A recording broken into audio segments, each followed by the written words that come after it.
So, hello and welcome to another episode of Keiara's Tech Adventures.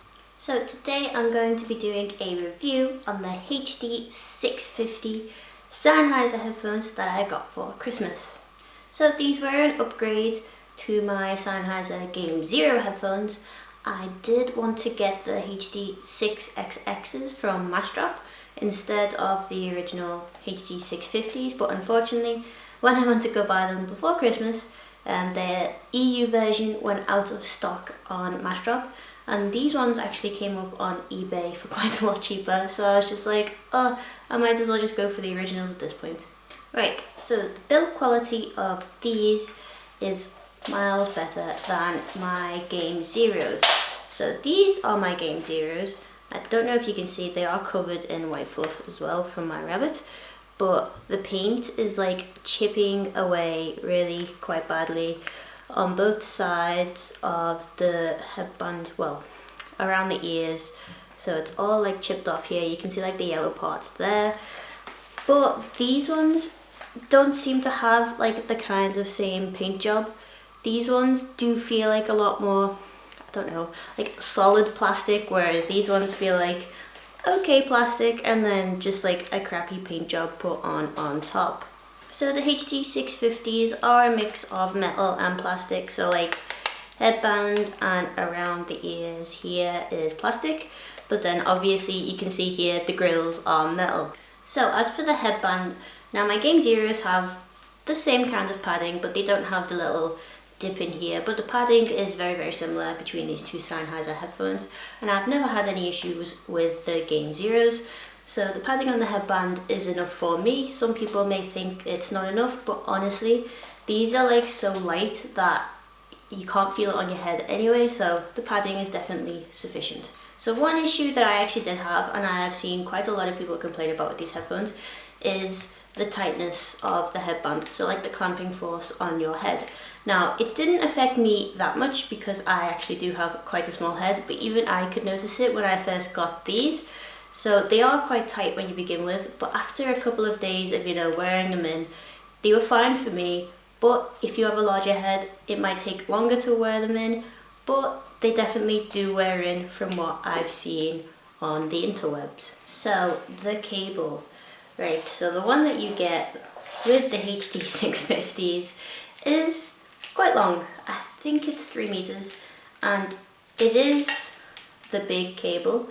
I cannot remember the name of this cable, but you do get an adapter in the box to a 3.5mm jack. Always handy. So one thing that actually annoys me about the original cable is how far it splits. So you can see here the two earpads are disconnected up until this point. Now for most people this will probably be fine, but I do sit weirdly sometimes, so this can like sort of ride up, and it does annoy me then. I do think it would be better if it was slightly further down, but obviously then your cables can get more tangled, yada yada yada. But that's the only thing that really annoys me about this cable, is where it splits here. So this is a detachable cable. It is one that you need to get especially for these headphones. As you can see, it is a bit of a weird attachment there. Now one of the things that you will probably need to think about is whether you should buy a separate cable, because I was actually looking into buying a separate cable because I am pretty crap with cables.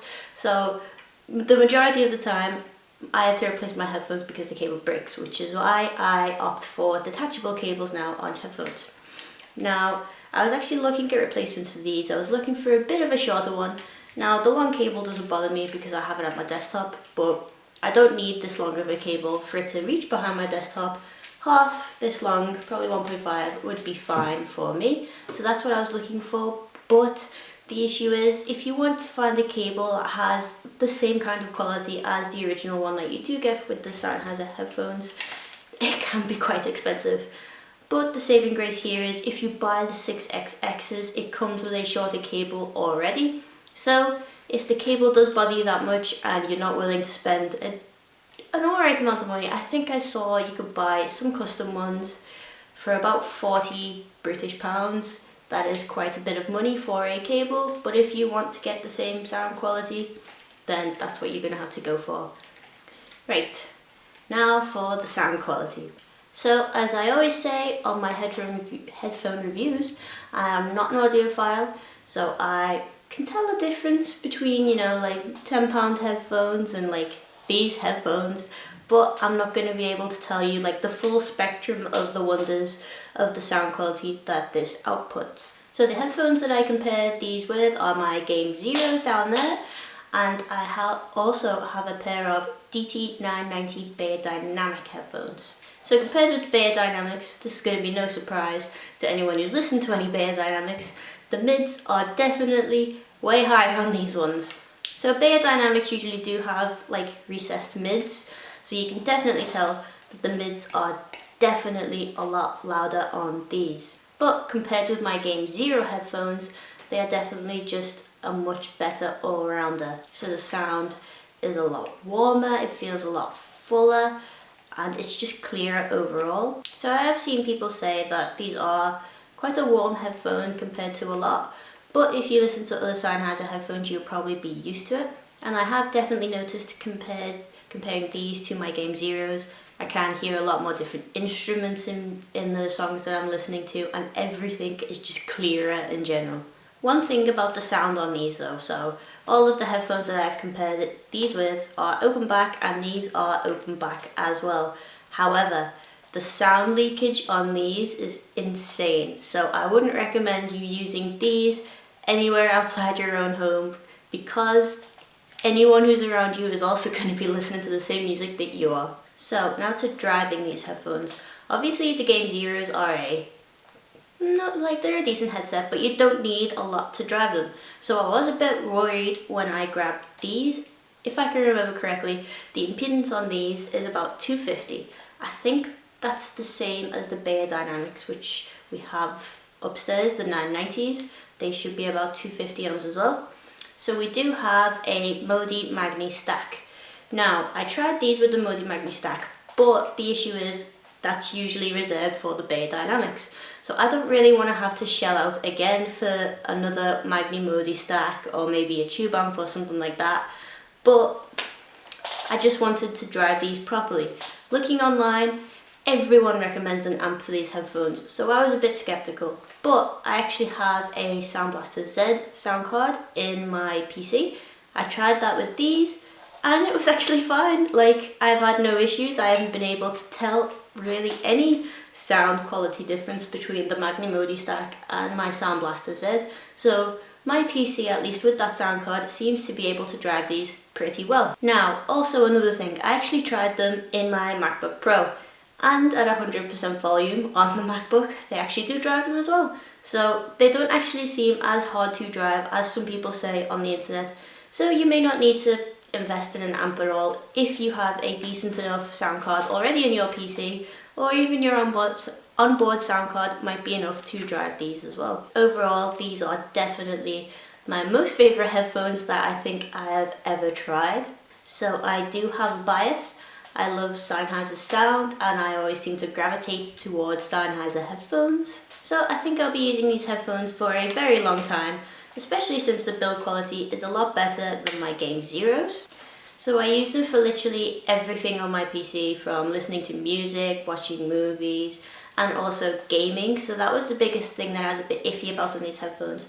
A lot of people said that these aren't really great for gaming because of the soundstage, etc, etc. But I've been playing FPSs, well, Overwatch, I've been playing normal games, RPGs, Monster Hunter, blah blah blah.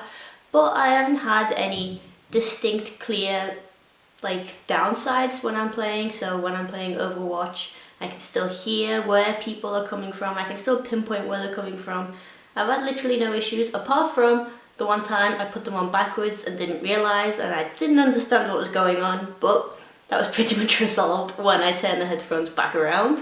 So I would definitely recommend these headphones to anyone who also loves the sound of Sennheiser headphones. Just be a bit wary if you do have a larger head. They can clamp down, but honestly that's about it. All people worrying about amps and DACs and blah blah blah, I'd say get them first and then try them with what you have, and then see maybe if it's a bit quiet, then maybe I'd invest in an amp. Like, eventually I might invest in a tube amp because a lot of people have recommended it with these headphones.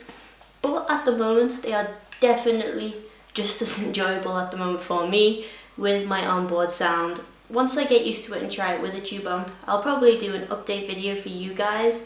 But honestly, like, the listening experience has been like amazing with these headphones. Would definitely recommend them. So if you like this video, give it a like. If you want to see more videos like this, give me a subscribe, and I'll see you guys next time. Hopefully I will be more on time this year to do my videos. I think I've got my uni work timing down, so that was the main reason why I haven't been doing my videos. But I'll soldier on this year. See you guys next time. Bye.